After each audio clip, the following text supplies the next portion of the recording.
শুভ সকাল। তোমরা সবাই কেমন আছো? আজকে একটা রেসিপি করছি, তাই দেখাবো বন্ধুরা। দেখুন, প্রথমে দেখাই যে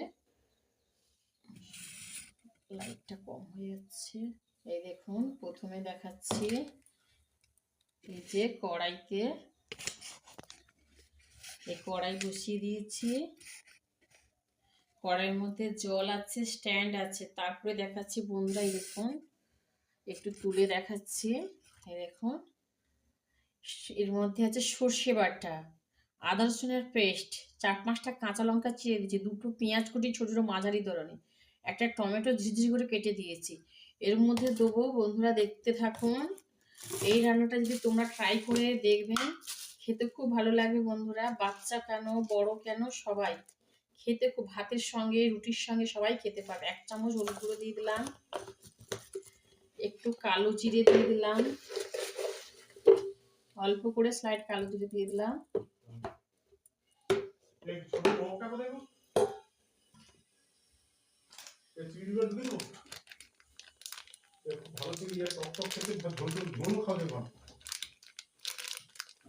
এই ধনে গুঁড়ো দিয়ে দিলাম,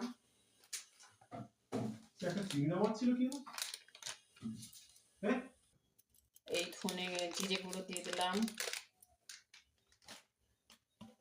আর এই লবণ দিয়ে দিচ্ছি, পরিমাণ মতো লবণ আর একটু দেবো বন্ধুরা।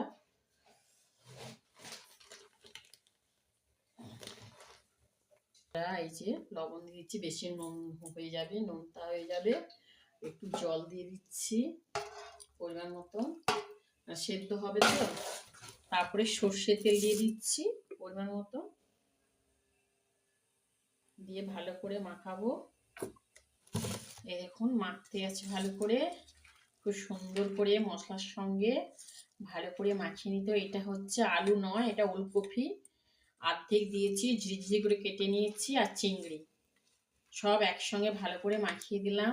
চিংড়ির পরিমাণটা হচ্ছে বেশি দিনে 100 গ্রাম মতন চিংড়ি মাছ দিয়েছি, আর ওলকপি হাফ দিয়েছি, ঝিঝি করে কেটে নিয়েছি, নিয়ে সব মশলার সঙ্গে ভালো করে মাখিয়ে নিচ্ছি।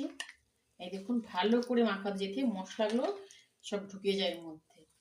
আর এর মধ্যে কড়াইতে জল দিয়েছি, স্ট্যান্ড দিয়েছি, এই বাটির মধ্যে এটা দিয়ে ঢাকা দিয়ে দেবো। এরকম করে খাবেন বন্ধুরা, যদি ভালো লাগে এই রেসিপিটা ট্রাই করে দেখবেন। যদি ভালো লাগে করে খাবেন, আর একটা লাইক কমেন্ট দিয়ে দেবেন বন্ধুরা। আর একটু তেল লাগবে বন্ধুরা, দিয়ে দিচ্ছি। সুন্দর করে মাখিয়ে নিলাম মশলার সঙ্গে। এবার বসিয়ে দেবো কড়ার মধ্যে